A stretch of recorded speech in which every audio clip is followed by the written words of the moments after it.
Bom dia, pessoal. Vamos dar continuidade aos nossos vídeos, tá? Nos últimos vídeos a gente estava falando de distância. Nós falamos de distância entre dois pontos, distância de um ponto a uma reta e distância de um ponto a um plano, tá? Neste vídeo nós vamos dar prosseguimento falando de distância entre duas retas, tá? Aqui, pessoal, nós vamos ter duas caracterizações, tá? A primeira é quando as retas forem concorrentes, certo? Ou seja, imagine que as duas retas se cruzam, né? Elas são dessa forma. Então, neste contexto, pessoal, a distância entre duas retas concorrentes, R e S, ela vai ser zero, tá? Por definição. De onde isso vem, pessoal? Porque no fundo, embora eu não esteja usando essa definição, mas a distância entre um ponto a uma reta, a distância entre um ponto a um plano, a distância entre duas retas, ela é dada, na verdade, pelo ínfimo entre essas distâncias, ou seja, pelo menor valor que corresponde à distância entre essas duas retas, esses dois planos, esse ponto é uma reta. Por exemplo, imagine que você tem essa reta R, certo? RS. Então você pega um ponto aqui na reta R, um ponto P1, por exemplo, e pega um ponto aqui na reta S. Eu coloquei duas vezes a R. Tá? Um ponto P2. Então, por exemplo, imagine que a distância entre P1 e P2 é essa, tá? Mas essa daqui não é a menor das distâncias. Observe que se você for andando mais para cá, você tem distâncias cada vez menores, certo? E quando você chegar aqui, exatamente no ponto onde ela se cruza, essa distância é zero, ou seja, o ponto da reta R à reta S vão estar um em cima do outro, então não tem distância. Então, esse ponto aqui é o menor da distância, é a menor distância entre R e S. E é assim que a gente define a distância entre duas retas, entre um ponto e uma reta, ou seja, pelo ínfimo dessas distâncias, certo? Então, por isso que, por definição, a distância entre R e S ela é zero se as retas forem concorrentes, porque elas se cruzam. Então, a menor distância é zero, certo? Perfeito. E se as retas são paralelas, o que acontece? Bem, se as retas são paralelas, então a gente está nesse caso aqui, a gente pode ver. Então, o que a gente pode pensar? Não importa qual ponto eu pego aqui, né? Como as retas são paralelas, elas são equidistantes. Então, se você pega um ponto aqui, a distância desse ponto para R para S, se a gente pega um ponto fixo em R, ela não muda, né, de acordo com que a gente pode variar esse ponto aqui, ela vai ser todo o tempo a mesma. Então, no fundo, quando você está com duas retas paralelas, a distância entre essa reta R e S, você fixa um ponto, né? Ela é a distância entre um ponto de alguma delas, tá? A distância entre as retas R e S paralelas é a distância de um ponto qualquer. Nesse caso aqui eu peguei o ponto P0 a uma delas, tá? Você pode pegar esse ponto P0 tanto na R quanto na S, certo? Por exemplo, aqui eu peguei um ponto P0 em R. E aí eu calculo a distância desse ponto a S. Mas eu poderia pegar um ponto P0 também em S e calcular a distância desse ponto P0 a R. Então, essa distância é a distância entre R e S, quando as retas forem paralelas. E aí, meio que você restringe o seu problema, ao invés de calcular a distância entre duas retas, você acaba calculando a distância de um ponto a uma reta, que a gente já viu nos vídeos anteriores como é que faz, certo? Então, por exemplo, a distância entre R e S é a distância de um ponto P0 a S, tá? Ou seja, nesse caso eu peguei P0 em R. Ou eu poderia pegar esse P0 também em S, e aí seria a distância entre esse ponto P0 a R, tá? Então, é basicamente definido dessa maneira, ok? E aí, dentro daquele contexto que eu estava falando, observe, é a menor das distâncias, né? Então, por isso que eu posso pegar a distância entre um ponto P0 de uma a outra, né, a S, porque não importa qual ponto eu pegue, a distância vai ser todo tempo a mesma, certo? Então, nesse caso aqui, as distâncias vão ser iguais sempre, tá? Então, não vai ter uma menor distância, certo? Então, a gente pode restringir esse problema ao cálculo de um ponto a uma reta, ok? Bem, e aí como a gente já viu, né, a distância de um ponto a uma reta, ela é calculada, né, como a gente viu lá na seção onde nós tratamos de distância de um ponto a uma reta. A distância de um ponto P0 a uma reta, ou seja, uma distância D, que é a distância de P0 a R, observe que aqui eu estou fixando P0 em S, tá? Ela é dada pelo módulo entre o V, pelo módulo entre o produto vetorial entre o vetor diretor. Observe que esse vetor V é o vetor diretor da reta R, nesse caso, tá? Pelo módulo do produto vetorial entre o vetor diretor da reta S, nesse caso aqui eu estou fixando P0 em R. Quer dizer, eu estou fixando P0 em S, tá? Então, esse vetor diretor aqui, eles são o vetor diretor da reta R, tá? Vetor diretor da reta R. Esse P1 é um ponto pelo qual a reta R passa. E o P0 é um ponto fixo na reta S, certo? Ou seja, um ponto cuja reta S passa. Então, ele é dado a gente calcula essa distância de P0 a R desta maneira. A gente poderia fazer uma observação análoga a essa para a distância, né, de um ponto P0 a S. Então, observe que o P0 agora está na reta R. Então, aqui seria a distância entre um vetor U, por exemplo, só que esse U agora já estaria na reta S. Vetorial P1, P0, onde P1 seria um ponto da reta S e o P0 seria um ponto fixo na reta R. Então, você muda aqui as coisas, tá? E obtém a mesma conclusão aqui. Ou seja, a forma como você vai calcular é a mesma, tá? É calculado dessa maneira, que é uma forma como a gente já calculou antes, tá? Quando a gente estava falando de distância de um ponto a uma reta. Perfeito, pessoal. Então, a gente já tem a forma. E o último caso, pessoal, é quando as retas elas não forem concorrentes, nem paralelas, elas forem reversas. Ou seja, nesse caso, as retas elas estão em planos distintos, certo? Então, se elas estão em planos distintos, qual seria essa menor distância, né, que é a distância?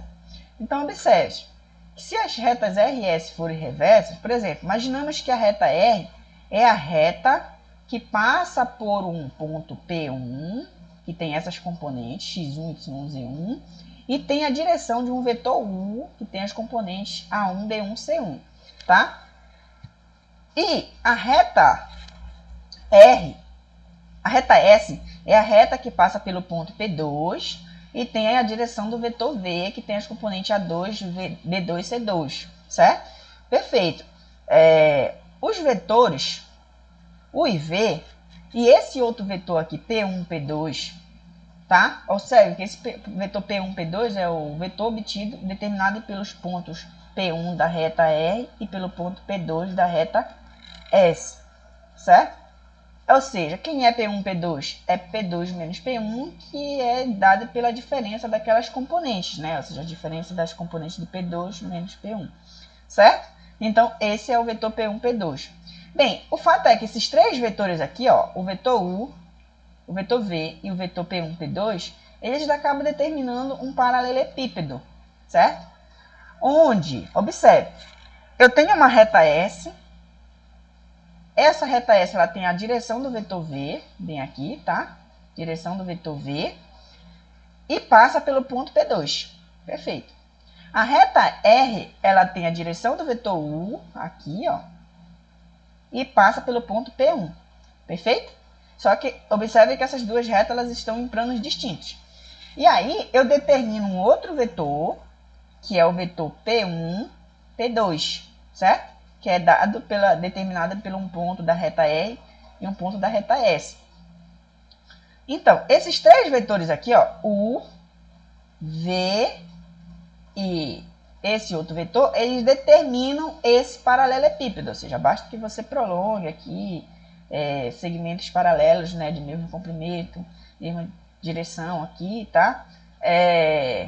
E formam um paralelepípedo. Ok, quem é a base desse paralelepípedo? Ele é dado, ó, observe, é base vezes a área da base aqui, né, de um paralelogramo, ou seja, a área é base vezes base vezes a altura aqui, né? Então, a área da base aqui, desse paralelogramo, vai ser o quê? Esse comprimento aqui, né? Vezes esse, certo? Então, quem é esse comprimento? É o módulo de U.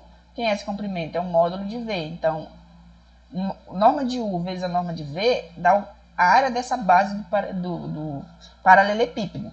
E quem é a altura? Essa altura D, a altura desse paralelepípedo, ele é dado por essa distância aqui, essa distância D.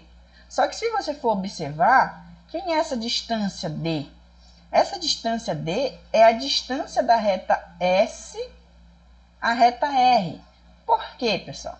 Porque observe que essa daqui, essa distância, seria a menor distância que a gente poderia obter. E note que a reta S, ela é paralela a esse plano aqui da base. Ela é paralela a esse plano da base. Por quê? Porque ela é paralela ao vetor diretor V, certo? Porque ela tem a direção do vetor V. Então, se ela é paralela a esse plano da base, significa que a distância desse ponto P2 a esse plano aqui é exatamente a distância de P2 a essa reta que está no plano, certo? Essa reta R que está nesse plano aqui, está nesse plano da base. Então, a distância entre a reta S e a reta R que a gente está procurando, na verdade, ela é a altura desse paralelepípedo. Deu para entender?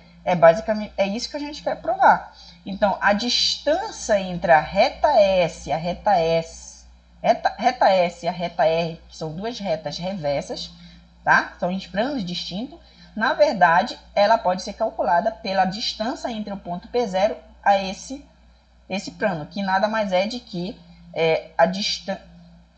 a altura do paralelepípedo. Ok.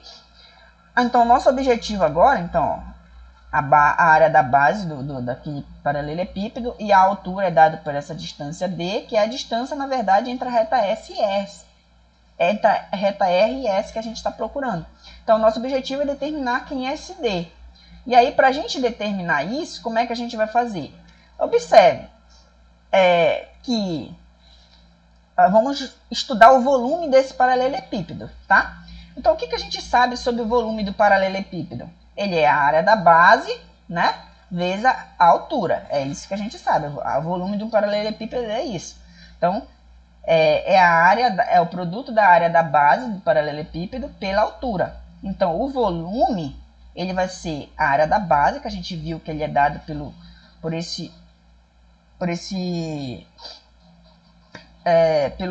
módulo do produto vetorial, certo?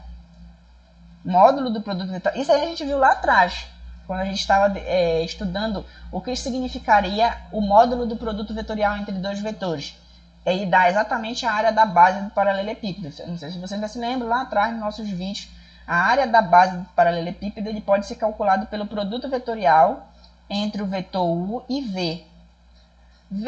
Ou seja, a área da base vezes a altura, que eu chamei aqui de D. Então, essa área da base aqui ele pode ser calculado pelo módulo entre U vetorial V, tá? Vezes a altura dá o volume desse paralelepípedo, certo? Perfeito. Então, a gente tira isso daqui.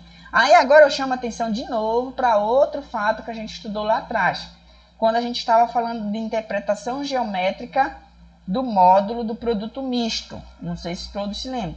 Mas o módulo do produto misto entre os vetores que determinam o paralelogramo, nesse caso aqui o vetor U, V e P1, P2, que são os três vetores que estão determinando esse paralelepípedo, tá? Ele, na verdade, ele é o volume desse paralelepípedo. Recordem as aulas anteriores, tá? O volume do paralelepípedo, geometricamente, ele pode ser dado pelo módulo do produto misto dos vetores que determinam o paralelepípedo. Perfeito, pessoal. Então, observe que eu tenho duas fórmulas para calcular o volume do paralelepípedo. Eu tenho S e S. Então, o volume é isso e o volume também é isso. Então, eu posso igualar essa com essa, certo? Então, comparando exatamente esses itens A e B, eu consigo comparar, né, as duas, e de onde eu isolo D. Isso daqui é positivo, tá? Uma norma de um vetor. O produto vetorial dá um vetor, a norma do vetor é um número positivo, tá? Então, eu posso passar esse módulo dividindo sem maiores problemas. E a distância D, que nada mais é do que a distância entre a reta R e S, ela é calculada por esse quociente. Ou seja, o quociente do módulo do produto misto dividido pela norma do produto vetorial entre U e V, tá? Então, pessoal, a gente já tem as fórmulas, todas as fórmulas. Se as retas são concorrentes, a distância é zero, imediato. Se as retas são paralelas, reduz-se ao cálculo da distância de um ponto a uma reta, certo? E se as retas são reversas, então a distância entre essas duas retas ela é calculada pelo quociente entre o módulo do produto misto, dos vetores que determinam o paralelogramo, e dividido pela norma do produto vetorial entre U e V, ou seja, que são os vetores diretores da reta R e S, tá? Perfeito, vamos ver um exemplo. Bem, eu quero calcular a distância entre as retas. Observe que a reta R e S, essa aqui está dada na sua forma paramétrica, né? A reta S está dada na sua forma paramétrica.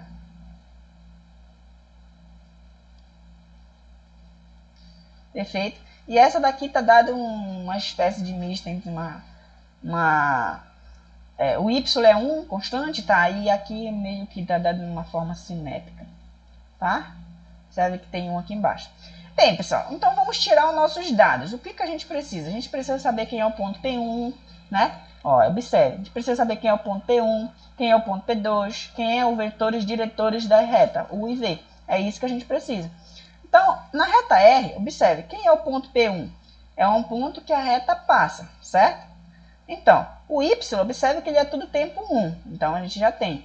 E as componentes do ponto são os caras que aparecem bem aqui. A gente já está acostumado, já sabe disso, tá? Só que nesse caso aqui teria que ser menos 2, né? Então, o ponto P1 que a reta passa é no X, menos 2. O Y é todo tempo 1. E o Z é 4, tá? Um ponto P1, que é X1, Y1, Z1. Então, é menos 2, 1, 4. Esse ponto pertence à reta R, certo? E qual é o vetor diretor? São os caras que aparecem exatamente, né? São os caras que aparecem aqui embaixo. Nesse caso aqui vai ser 0, tá? Porque não temos um número dividindo aqui. A direção é exatamente o eixo do Y. Tá, vamos lá. Então,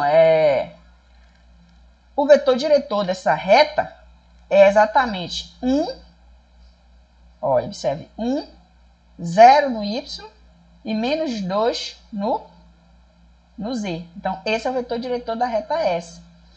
E da reta R. E na reta S, observe, ó, aqui eu poderia colocar 3 mais 0t, né? Só para ficar na forma. Aqui tá meio que invertido aqui, mas é menos, o termo que aparece independente são as componentes do ponto que ela passa, fazendo t igual a 0, né? Ela passaria por 3, menos 1 e 3. E os caras que acompanham o t são exatamente o vetor diretor, tá? Então, observe, se o t é 0, ela vai passar por 3, menos 1 e 3. Então, 3 menos 1 e 3 é exatamente o ponto da reta S. E as componentes do vetor diretor vai ser 0 no X, 2 no Y, menos 1. Então, o vetor diretor é 0, 2, menos 1. É um vetor diretor. Uma vez que a gente já tem P1, P2, a gente já consegue determinar quem é o vetor P1, P2, que é P2 menos P1. Aí, observe, é só fazer essa diferença aqui, ó. 3 menos 2 vai dar 5. Menos 1, menos 2, né? 3 menos 4, menos 1. Então, está aqui o nosso vetor. Estando de posse de tudo isso, quem é o produto misto entre UV e P1, P2? Coloca o vetor P1, vetor U, coloca o vetor V e coloca o vetor P1, P2. Aí aqui eu estou fazendo aquela regrazinha do coração, tá? Você calcula esse determinante do jeito que você achar melhor. Então, fica 1 vezes 2 vezes menos 1 dá menos 2. Aqui tem um 0 vezes isso aqui vai dar 0. 5 vezes menos 1 vezes 0 dá 0. Aí volta, né? 2 vezes 2, 4 vezes 5, 20. Como tem um menos aqui, daria menos 20. Com menos da fórmula vai dar mais 20, tá? Aí pra cá, aqui tem 0, vai zerar. E aqui vai dar 1. 1 vezes menos 2, menos 2. Então aqui daria 2. Como tem um menos da forma, vai dar menos 2. Então fazendo o cálculo dá 16, tá? E quem é o produto vetorial entre U e V? Aí você usa aquela notação, né? IJK, coloca o vetor U, vetor V, e aí você pode reescrever aqui, né? Fixa o número, exclui a linha, a coluna, calcula os vetores diretores, quer dizer, o determinante 2 por 2. Quando você fazer esse cálculo aqui, você determina que o produto vetorial é exatamente esse vetor. Logo, uma vez que a distância D, que a gente procura entre a reta R e S, tá? Elas é dado por essa fórmula, né? Então, é esse quociente entre o módulo do produto misto pela norma do produto vetorial. E aí você usa a fórmula. Então, o módulo do produto misto deu 16, então ficaria o módulo de 16 dividido pela norma do produto vetorial de U e V, que deu esse vetor aqui. Aí é só calcular quem é a norma desse vetor, que é a raiz quadrada da soma das componentes ao quadrado, tá? Então ficaria 16 sobre raiz de 16 mais 1, 17, mais 4, 21, tá? Então a distância entre a reta D a R, de R a S, é exatamente 16 sobre 21, onde essas retas são reversos, tá? Então, pessoal, é isso. Eu espero que vocês tenham entendido, não tenha ficado muito confuso. E até o próximo vídeo. No próximo vídeo a gente já vai começar a falar de parábola.